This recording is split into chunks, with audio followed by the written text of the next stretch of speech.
Buenos días, buenas tardes, buenas noches, según el momento en que sigan esta edición de Justo Ahora, que en rigor no se está grabando un día domingo como normalmente hacemos, pues por lo menos en el caso peruano, no en todos los países, el día domingo se celebra el Día del Padre. Vaya desde ya nuestro homenaje a quienes son padres, a quienes cumplen ese roble rol de padre y madre. Vaya también nuestro homenaje muy sincero a los padres de todas y todas ustedes, estén con nosotros físicamente o no. Pero la coyuntura nos ha traído varios temas que tocar. Y uno de ellos es, sin duda, la primera votación, no votación definitiva, tiene que darse una segunda votación, pero donde volvemos a poner en el escenario peruano una lógica de amnistía a través de una ley que liberaría, si es que se aprueba por el Pleno en la segunda votación, no creo que se recurra a otras pautas de reforma constitucional, permitiría en aras de la verdad y la reconciliación sacar de la cárcel con perdón y olvido a quienes han sido condenadas o condenados por la comisión de delitos y permitiría cortar los procesos que en este momento se encuentran en trámite a quienes son imputados precisamente o a quienes son imputadas de estos delitos. Tema harto polémico, pero quisiera darle la palabra a Marcelo para que soltara algunas ideas al respecto y con cargo a lo que nosotros podamos complementar sobre el particular. ¿Qué tal? Buenas tardes, buenos días o buenas noches a todos los que nos sintonizan. Buenas tardes a usted, doctor, y a las personas que nos apoyan detrás de cámara. Como usted bien dijo, estamos ante una situación, la votación de un predictamen que, como bien dijo usted, es exageradamente polémico, porque bien es sabido que la situación de crisis que se vivió desde finales del siglo XX y que cuando se dan los famosos juicios de no solamente el expresidente Fujimori y Montesinos, sino en general los juicios que se hicieron a todas las personas involucradas en este conflicto armado interno, ¿no? Donde se violaron claramente derechos humanos a diestra y siniestra, no solo por el lado de aquellos que decían hacer la lucha popular, por los movimientos subversivos, sino también por parte de funcionarios y servidores públicos, ¿no? Desde los más altos rangos hasta los que más hacían la acción dentro no solo de el gobierno central, sino en general en todo el país, porque se esparcieron y se desplegaron bastantes operativos, bastantes pelotones, y como es bien sabido, por todas las personas que vivieron en esa época y como también debería ser, no debemos olvidar lo que sucedió a aquellos que no le vivimos, la cantidad de atrocidades, la cantidad de pérdidas, no solo de vidas, sino también la cantidad de pérdidas económicas que se vivieron, la cantidad de desaparecidos, muchos de los cuales hasta ahora no han dado señales de vida de nuevo, ¿no? Dejaron una huella en nuestro país que hasta ahora parece imborrable y sería bueno que no se olvide, sería bueno que no se deje atrás, que no se ignore esta parte de nuestra historia, porque esta historia es una que hasta ahora viene teniendo implicancias. Y por si no queríamos acordarnos, el martes pasado se votó un predictamen para poder declarar la amnistía de todos aquellos procesados, no solamente de la policía o de la milicia, sino también de las mismas rondas campesinas, que, como bien sabemos, cometieron en algunos casos abusos donde verdaderamente se extralimitaron y violaron derechos humanos, ¿no? Y este aspecto es importante porque no estamos hablando de la violación de cualquier cosa y tampoco estamos hablando de la comisión de cualquier delito. Si consideramos que nosotros vivimos en un Estado constitucional de derecho que reconoce derechos fundamentales, que no considera que los derechos fundamentales estén regidos bajo normas programáticas o que el Estado los haya impuesto, sino que por el contrario, los derechos preexisten al ordenamiento, muchos de ellos son intrínsecos y básicos a la persona. Entonces, no estamos hablando de una materia que sea delicada, estamos hablando de una materia altamente, altamente problemática, porque se estaría reconociendo tal vez no solo la responsabilidad, la culpabilidad de ciertas personas, sino que se estaría desconociendo principalmente la eficacia vertical y horizontal que tienen los derechos fundamentales, no solo en el ordenamiento jurídico, sino en general en todos los aspectos de la vida como ciudadanos de un Estado constitucional de derecho. Comencemos por lo último. Eh, los problemas en una sociedad se generan por factores concomitantes que no podemos controlar, se juntan y ya están, o los problemas se generan por el accionar de las personas que muchas veces no aprenden y tropezan con la misma piel. Esta, lamentablemente, es parte de una historia repetida. Lo que se ha hecho, con la salvedad que nos hemos quedado en el paso de una votación intermedia, es calco y copia en mucho de lo que se hizo en la década de los 90 del siglo pasado. Se esperó a una sesión, a última hora de la sesión, no se respetaron las pautas habituales garantistas en un escenario de un Congreso que todavía es unicameral, como lo es en aquella época el Congreso anterior, y se presenta el proyecto con dispensa del trámite de comisiones. ¿Qué quiere decir eso? No hay comisión alguna que había hecho suyo el asunto, salvo la Comisión de Constitución. No se había discutido en otros espacios y la Comisión de Constitución lleva el tema para plantearlo al Pleno. Y los partidos que estaban enterados ya que esto iba a pasar, disciplina de voto, van a votar y aseguran que a la medianoche de jueves para viernes nos estemos enterando de esta situación.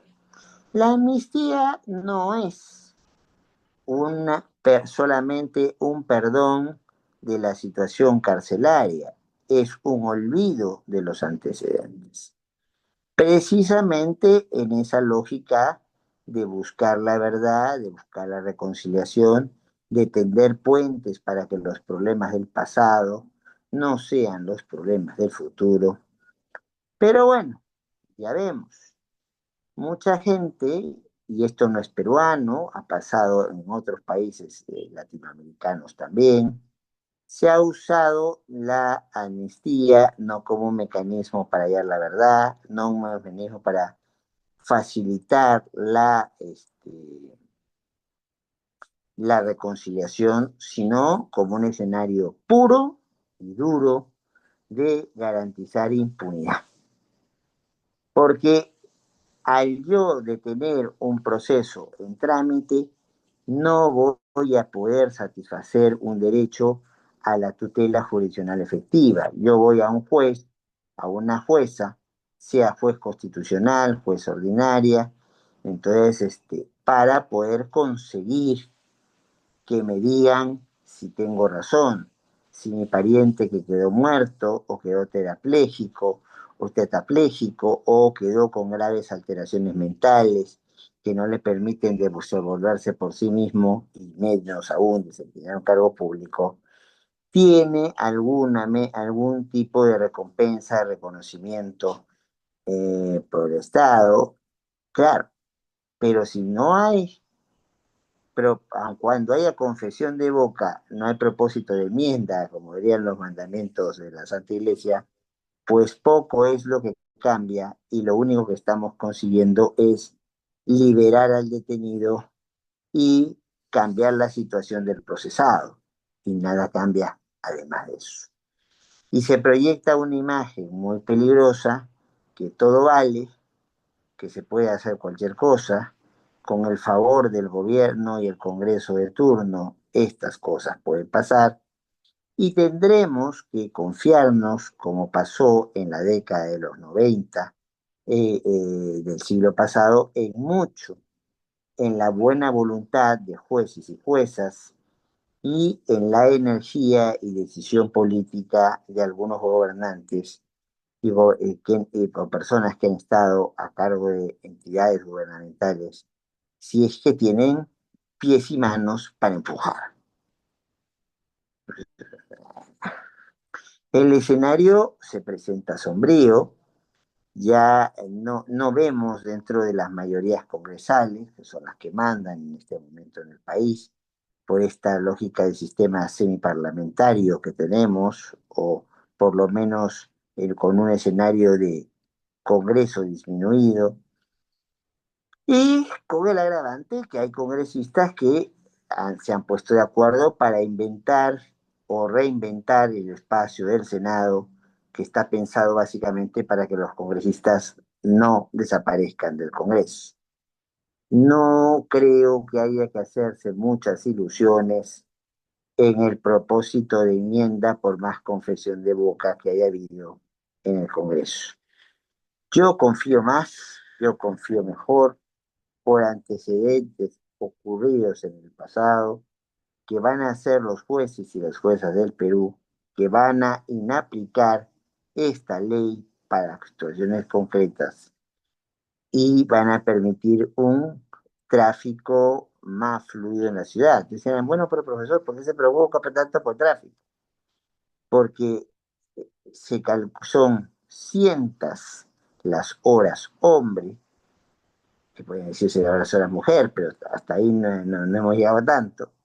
Son cientos los casos en todo el Perú de personas que cometen delitos en general o que cometen delitos sobre la posición fiscal en particular, que hacen lo que quieren. Y a veces para bien y a veces para mal. A veces para bien cuando, a pesar de haber una interpretación tramposa de quien legisla o de quien está llamado a ejecutar lo que se ha planteado, podemos encontrarnos con enormes dificultades para conseguir el objetivo buscado.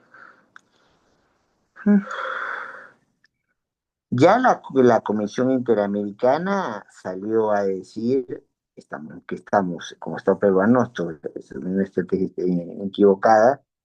Ya hay la propuesta de, incluso dicho sotoboche, o sea, dijo baja voz, de nombrar a una presidenta del Consejo de Ministros, no, perdón, de nombrar entonces a nombrar a un conjunto de altos funcionarios y altas funcionarias, o mantenerlos o no procesarlos, no tomando en cuenta la tremenda responsabilidad en la que han incurrido y que, por cierto, es imprescriptible. La violación de derechos humanos está considerada dentro de los comportamientos que no admiten el paso del tiempo para no hacer una persecución de los mismos. Entonces, no confiaría mucho en lo que se viene por el Congreso. Creo que nuestra esperanza va por jueces y juezas que ya ante la anterior ley de amnistía hicieron pronunciamientos tan valientes que el Congreso saca después una ley diciendo, ojo, está prohibido el control difuso, ley claramente inconstitucional, ¿no?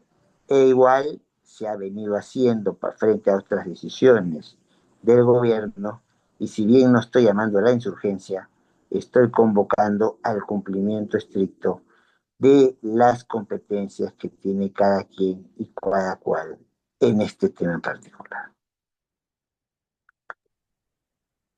Yo al respecto, doctor, justamente me encontré un sabor agridulce en esta ley, porque claramente si uno revisa el artículo 1, inciso 1, podemos encontrar, mi interés más es inciso, ¿ya? Porque dice que se concede amnistía a los miembros de las Fuerzas Armadas, de la Policía Nacional, y ahí viene el problema también, que creo que es un poco más grave, porque no dice solo a ellos, sino dice, y a los que hayan sido integrantes de los comités de autodefensa que se encuentran denunciados, investigados o procesados por hechos delictivos derivados o originados con ocasión de su participación en la lucha contra el terrorismo.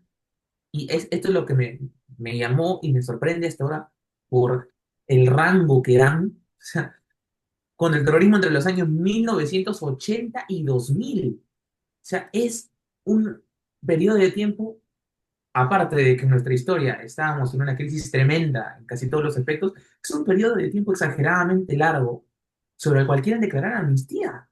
O sea, todos los procesos, las investigaciones que se siguen haciendo y que se siguen llevando, veamos la fecha, 2025, todos esos procesos, la gente que incluso ya está cumpliendo su pena, va a quedar totalmente liberada de ello. O sea, y eso a mí me parece no solo eh, impactante, sino que me llega a parecer incluso contraproducente. O sea, porque claramente se estaría acabando con un trabajo que se viene haciendo desde la época en la cual empiezan a darse los juicios por todos los abusos que se hicieron a los derechos humanos, desde los mencionados años en la ley de los años 80.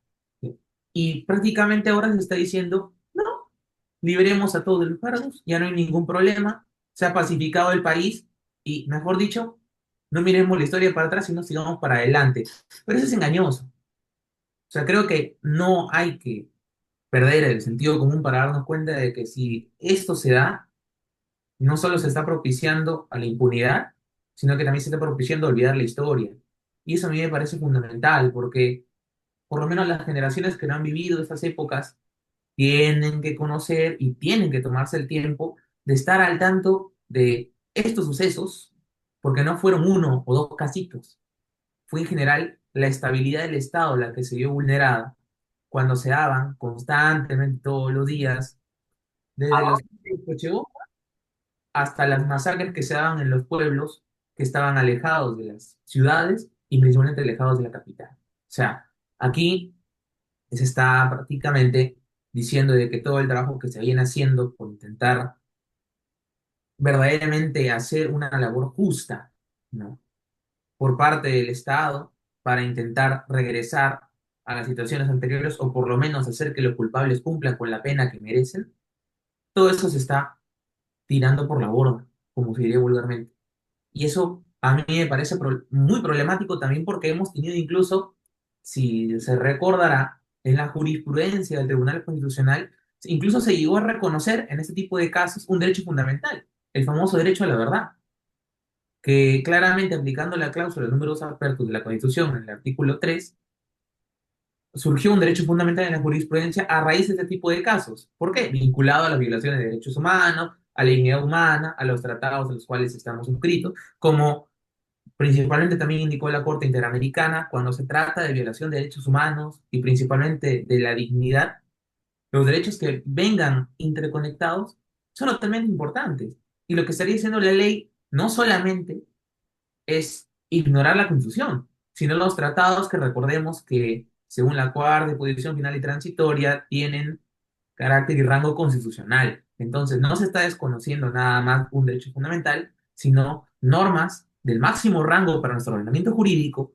y que, por lo tanto, podrían llevar no solo a inaplicar la ley por control difuso, porque claramente aquí coincido con usted, doctor, de que los jueces son nuestra única esperanza de seguir aprobar, pero que podrían llevar eventualmente que se plantee la inconstitucionalidad de esta ley y finalmente salga de nuestro ordenamiento, no antes habiéndonos dado una materia tan complicada de la que hablar y que creo que denota perfectamente la calidad de padres de la patria, si se les puede llamar así, que tenemos, porque están ignorando, yo creo, no solamente las disposiciones que nuestro ordenamiento tiene, los fundamentos de los derechos fundamentales, valga la redundancia, sino que también están ignorando años de historia, años de consecuencias, daños y, ¿qué se podría decir? Se está ignorando en general lo que el Perú vivió y los efectos que tuvo hasta nuestra fecha. Entonces yo considero que no solo es una mala labor del Congreso, sino que también es una muestra de total desinterés por las situaciones que se vivieron desde los años 80 hasta los años 90 y más. Es que estamos ante una decisión que es claramente inconstitucional. La Constitución, complementada por el reglamento del Congreso, establece que no por mucho madrugar se amanece más temprano, establece un procedimiento para la aprobación de normas con rango de ley por el Congreso, única medida que tenemos. Y para que no nos gane la precipitación y tengamos leyes de medianoche con las cuales no sabíamos que existían, pero nos levantamos y existen y se nos aplican, plantea el reglamento del Congreso dos mecanismos que aquí se han diluido absolutamente. Uno de ellos es el de la presentación de las posiciones, que han sido bastante flojitas, ¿no? Establece entonces que esa presentación de posiciones tiene que darse sí o sí, porque lo que está en juego no solo es el llamado derecho a la verdad, quiero saber qué pasó, no para volver las cosas al estado anterior necesariamente, sino para por lo menos tener una idea de quién hizo qué y quién es responsable de qué cosas, ¿no? Pero ese procedimiento garantizado de que tiene que trabajarse por una comisión y que va al pleno y que se arma la mayor discusión posible, ya lo hemos visto hace algunos días. La discusión muy por encima, el asunto se aprueba, pero al aprobarse el asunto quedamos con una serie de víctimas que nunca van a poder en sede judicial contener sus pretensiones contra sus parientes y que en sede judicial sí directamente. El problema es muchísimo más grave. Esto en el plano constitucional, en el plano convencional, la cosa es clarísima. A partir del caso Barrios Altos contra Perú, se estableció que no hay decisión tomada por los políticos, que solo lo revisan los políticos, sino las políticas por las juezas, sino que hay una serie de coordinaciones, para llamarlo de una manera amable, y un alto funcionario de aquel momento, entonces no hizo lo que se tenía que hacer y presentaron, con términos que son muy peruanos, que se entienden rápidamente, al caballazo la situación. Entonces, en una sesión tardía del Congreso, sin tomar en cuenta que había casos no terminados y en los cuales se quería una tutela judicial efectiva, y había casos ya terminados, pero donde se buscaba el derecho a la verdad, o sea, saber qué pasó, quiénes son los responsables y demás.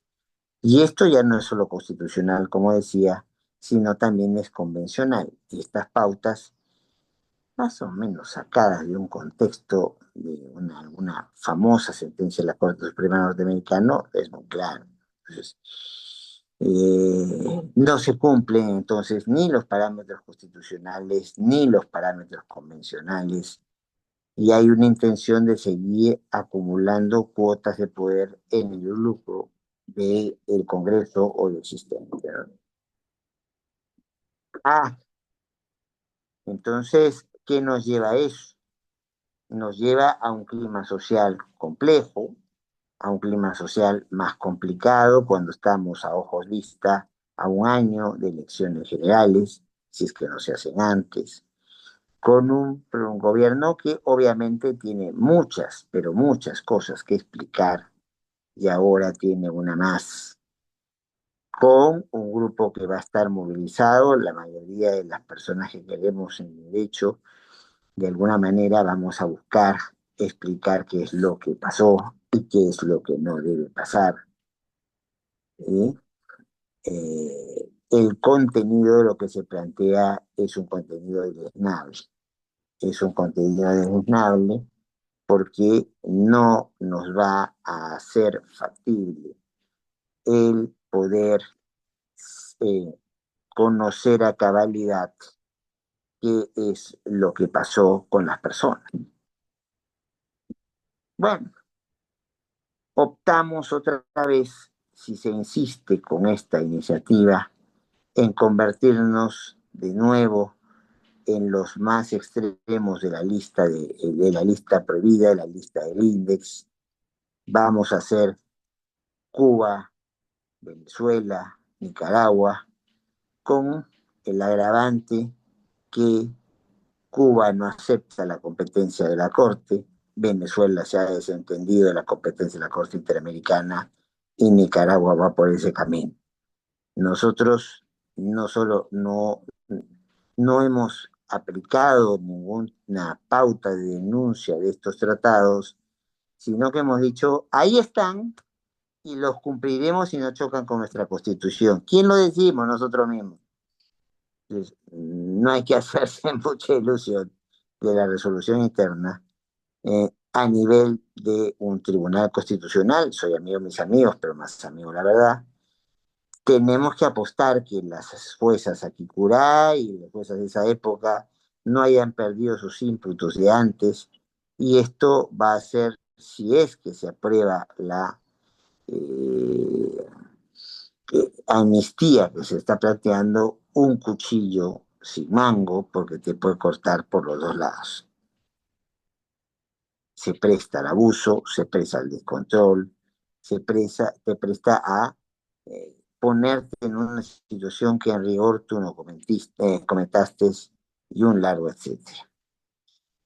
¿Esto es casual o esto es para favorecer ciertos intereses?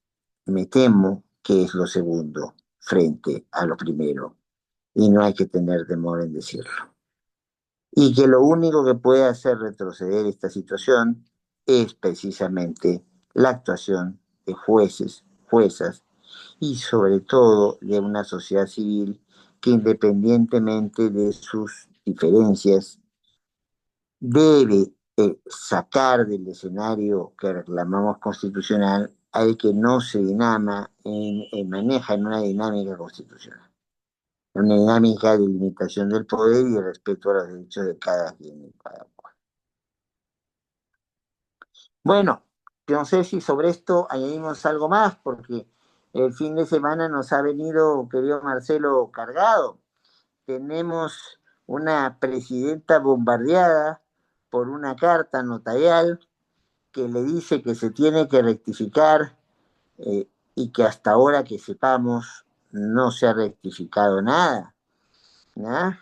Y no habíamos programado discutir esto en el tema, pero vamos a ver si nos alcanza el tiempo para ver el tremendo enredo en el cual se está metiendo el Ministerio Público gracias a recientes pronunciamientos de la Junta Nacional de Justicia. Y si no, eso lo dejamos aparcado para una próxima ocasión. Bueno, pasamos entonces. ¿Qué es esto de Cavani? ¿Qué es esto de que entonces una persona citada por una comisión de fiscalización del Congreso no llegue y mande una carta notarial que exige una respuesta de la persona implicada que ha callado de todos los idiomas y no nos ha dicho nada de si pasó, no pasó, lo que dice el señor Cavani, que habría ido a la clínica de este médico que nos mintió, dijo que iba a hacerse varias operaciones, básicamente vinculados a problemas de respiración y solamente una de las operaciones que se le hizo fue esto y fueron por lo menos unas 5 para apuntalar un proceso y sus consecuencias de cirugía estética. Ahora, se dirá, esto es muy banal. La presidenta tiene cosas mucho más importantes que explicar. De entrada, casi 50 muertos cuando asume la presidencia. Pero aquí se han cometido delitos, aquí hay infracción a la Constitución.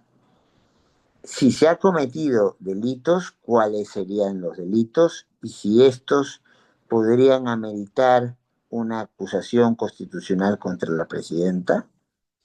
Aquí hay un supuesto que podría llevar a cómo se entiende la causal de vacancia de incapacidad, de grave y permanente incapacidad moral y ciudadana.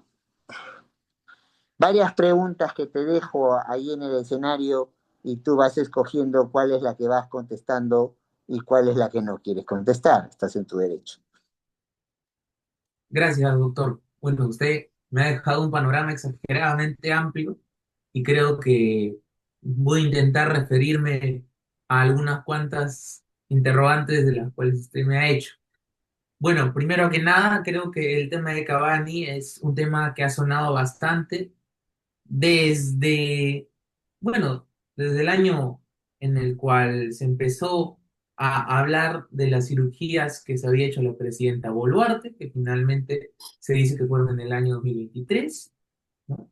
En mayo pasado, porque la situación ha llegado hasta nuestros días, el mes pasado, nada más, Cavani no se presenta ante la comisión, no declara, y curiosamente, hace unos días, sale la carta en la cual él dice que se le estaba amedrentando, que prácticamente la presidenta ha pedido de que él no diga nada de las cosas que habían sucedido, ¿no?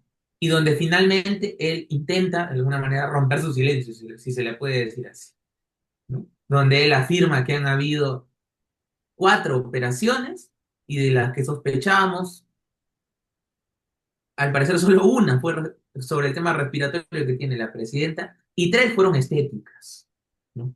Las 3 fueron estéticas, si no me equivoco, fueron para la parte inferior de los ojos y también para la parte de los pómulos, pero más allá de estos aspectos técnicos, yo creo que efectivamente hay un problema aquí y es de que el señor Cavani creo que ya empezó a darse cuenta que este problema está escalando, ¿no? Y tal vez para ya no sentirse, si se le puede decir así, parte de un problema mayor, empieza por mandar una carta notarial, un requerimiento extrajudicial, para pedir que por favor cesen las falsas declaraciones que se estaban haciendo en su contra. Recordemos también algo interesante, y es que el Ejecutivo no se estaba pronunciando al respecto cuando se le preguntaba sobre las operaciones de la presidenta. El tema era exageradamente evadido, ¿no?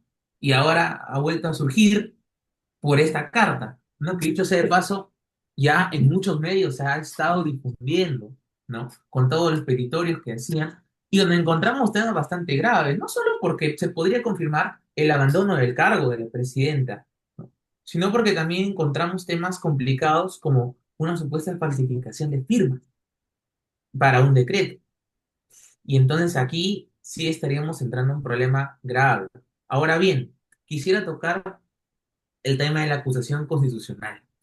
Yo creo que aquí también tenemos un problema de forma principalmente, por algo que ya ha sido muy debatido por la doctrina y hasta ahora sigue siendo materia de bastantes tesis, ¿no? Que es el tema de la acusación al presidente de la República, que dicho sea de paso, cuando es en tema constitucional, solo tiene 4 supuestos, ¿no? El tema de de la moción de vacancia, ¿no? Que también sería un tema importante por tema de incapacidad moral, que también ha sido un tema arduamente debatido hasta la fecha, ¿no?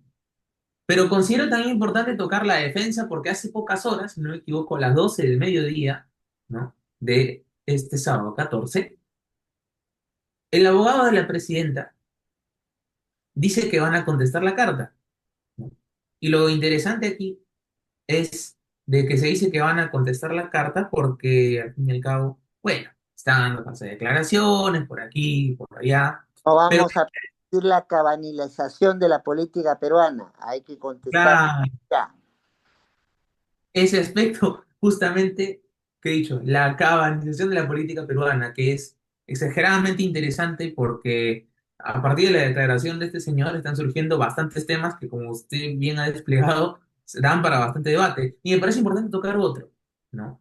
Que es también la declaración de la presidenta que a partir de la carta de Cavani están vulnerando derechos fundamentales debido a que el levantamiento del secreto médico solo puede hacerse en sede jurisdiccional, ¿no? Porque en este momento está bajo una comisión, la Comisión de Fiscalización del Congreso, pero no está en sede jurisdiccional. Entonces, aquí también creo que sea un problema de forma y un tema en general que es adjetivo, procesal, porque al fin y al cabo considero de que aunque la figura del presidente, como bien se sabe, está tomada principalmente de modelos norteamericanos, es una figura exageradamente fuerte en nuestro ordenamiento, ¿no? Es jefe de Estado, es jefe de gobierno.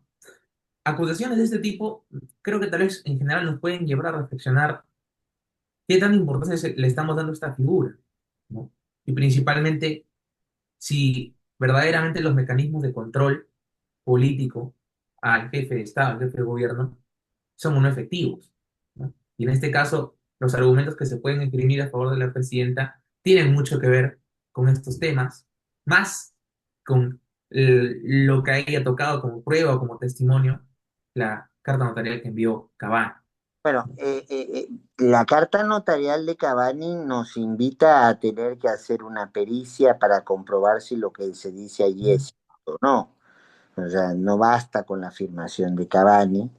Tampoco Cavani parece ser un santo de estampita porque finalmente no olvidemos que en el ITER, en el proceso de las operaciones a la señora Boluarte, participaron algunas personas que después aparecieron con altos cargos en la función pública.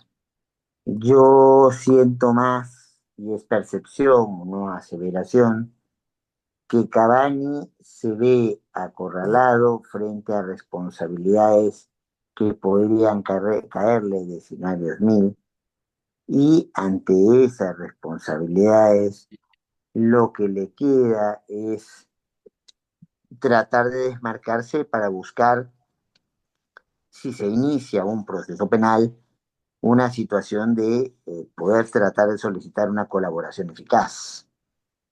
Ya. Entonces, ahora, dejando a Cavani tranquilo un rato, en este caso hay la presunta comisión de delitos.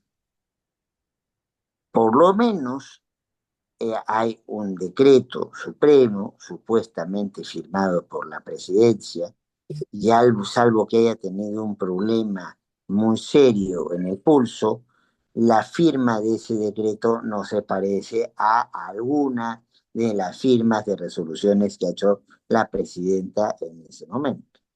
Y si vemos el registro de la clínica o lo que han rearmado del registro de la clínica, porque se acusa que una persona muy cercana a la presidenta Boluarte rompió y robó otro delito, entonces que ya no sería imputable directamente a la presidenta, o a tal caso, si la presidenta tendría algo que ver con eso, sería en un papel de instigación, porque ella no comete la situación delictiva. Pero no solamente es un problema, ahora, este problema, conversando con penalistas, podría, por los delitos implicados, tener hasta 2 años de prisión preventiva.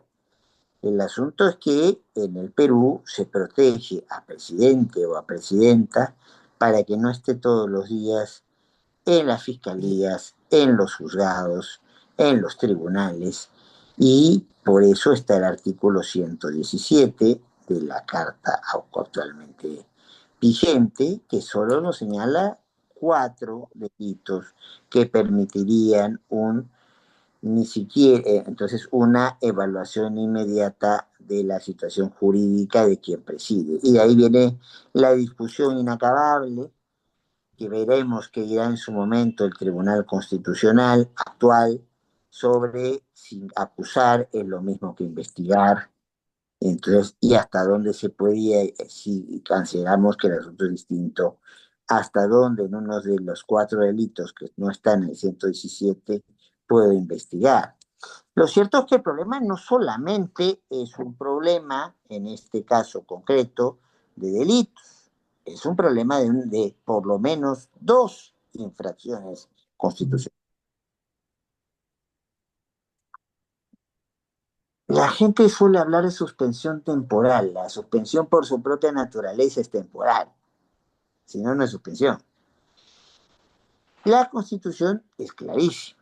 Cuando por circunstancias coyunturales quien preside la República no va a estar, no por siempre, sino por esa coyuntura, por ese tiempo, no va a poder cumplir con sus funciones, debe comunicar al Congreso de la República para que el Congreso de la República, siguiendo la pauta de sucesión presidencial, confíe el despacho, confíe la acreditación de que se firma o no se firma, que se impulsa o no se impulsa, a quien en este caso, no habiendo vicepresidentes, sería quien preside en este momento el Congreso. Y sobre eso nada, al Congreso nunca se le comunicó. El Congreso se ha enterado mucho, mucho tiempo después. Entonces, ahí hay una infracción constitucional.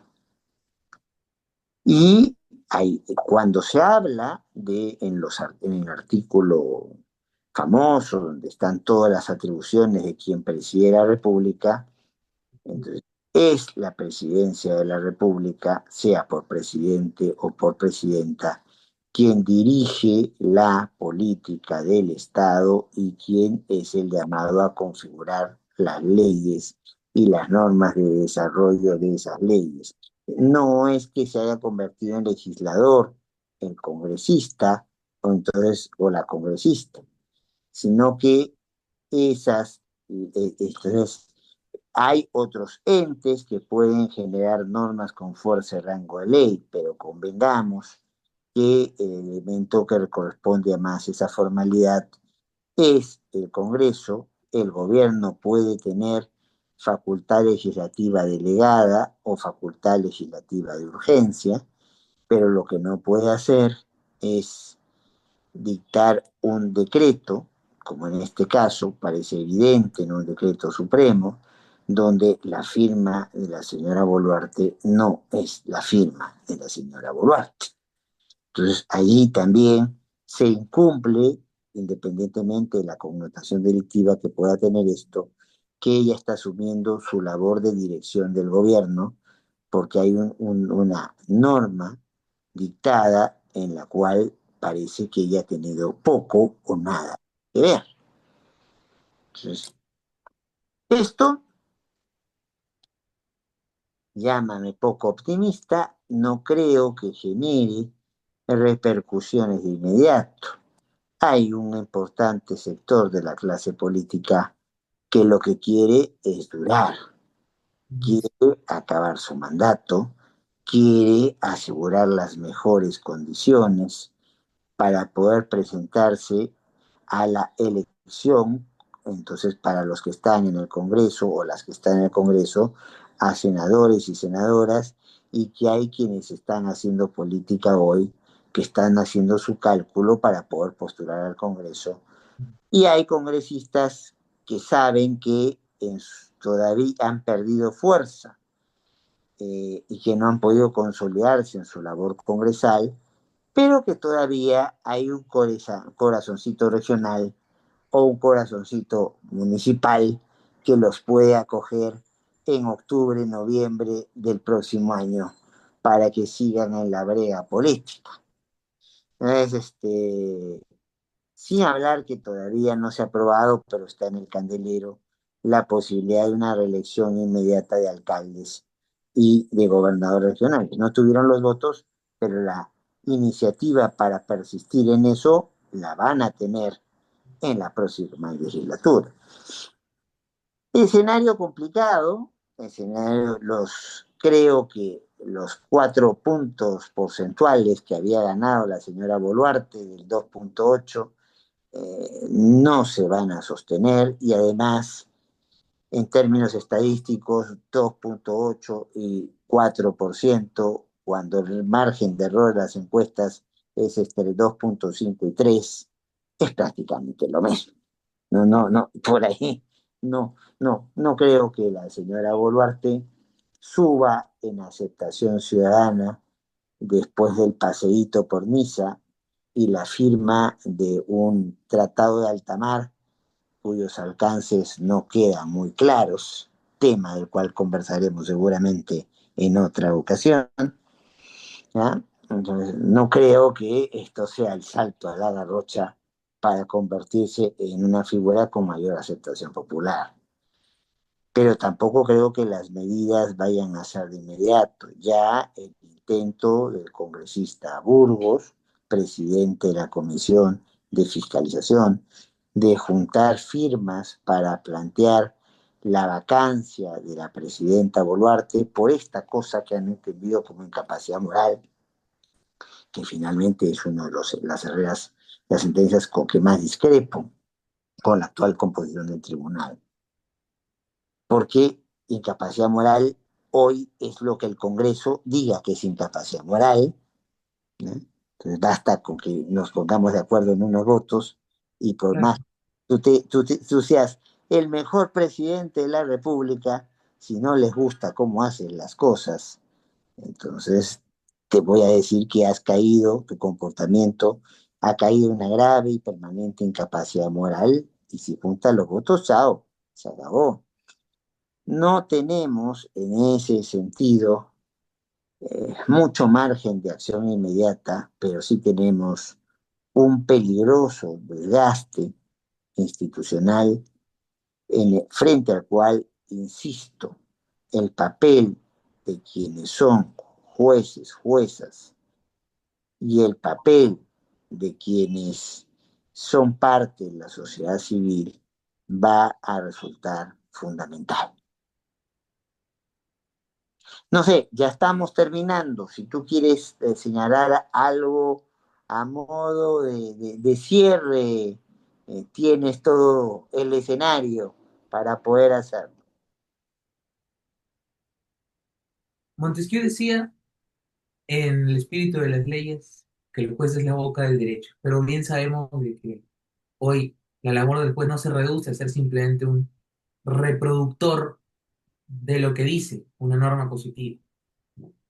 La labor del juez incluso hoy se habla que tiene que ser más activa e incluso política, porque claramente lo que incluso hace años se decía de que no podía ser sometido a revisión judicial, hoy sí puede hacerlo. Los famosos, bueno, las famosas political questions. Entonces, creo de que en los dos temas que hemos visto se ve de una manera mucho más evidente la gran labor que van a tener los jueces para las situaciones que vayan a venir. Porque no nos engañemos, van a venir situaciones. El tema de Cavani creo que es uno de los cuales se va a tener que seguir investigando. No obstante, creo que uno de, el cual ya debería empezar a levantar sospechas y pronunciamientos es la posible aprobación de esta ley de amnistía, que como se ha discutido, es una ley que no cumple con ningún parámetro de constitucionalidad y menos de convencionalidad. Y yo creo, y aquí coincido bastante con usted, doctor, que la labor del juez, la función jurisdiccional va a tener que encargarse de ver cómo va a poder dialogar con esta ley si es que termina entrando en vigor. Y por otro lado, yo creo que aquí tenemos un problema en general que la misma norma ha causado, porque como bien decía usted, y coincido bastante en eso, porque creo que no solo está en la Constitución, sino en general en muchas leyes o incluso normas de rango infralegal, el derecho a veces ya no sabe o no entiende en general qué quieren decir sus conceptos. Terminan a partir de la indeterminación, podrían llegar a la arbitrariedad, si no es que llegan a aplicar los y las instituciones que ya nadie entiende a la manera que más les interesa. Bueno, Tipo, hay mucho precisamente de conversar al respecto, cuál es el papel de quienes tienen que resolver conforme a derechos y lo hacen, si finalmente lo que comprenden es lo que han querido comprender, entonces o están distorsionando lo que comprenden, pero la única dictadura que tenemos que aceptar es la del tiempo. Y aquí entonces ya se nos está yendo el tiempo del programa, quedan varias cosas en el tintero, son por lo menos estos dos temas, asuntos que me temo van a dar que hablar en un futuro cercano y también en un futuro inmediato, y estaremos atentos. Justo ahora cumple entonces con su finalidad de poner en el tapete de una manera objetiva, de una manera técnica, de una manera reflexiva, ideas que pueden o no ser coincidentes con las de quienes nos escuchan o nos escucharán, pero por lo menos que buscan dar insumos para que cada quien se arme su propio criterio de la mejor manera posible. Otra vez, buenos días, buenas tardes, buenas noches, en según se nos escuche. Y un saludo para padres, para los padres de nosotros y nosotras, y para aquellas personas que sacrificadamente asumen el doble rol de padres y madres. Hasta siempre.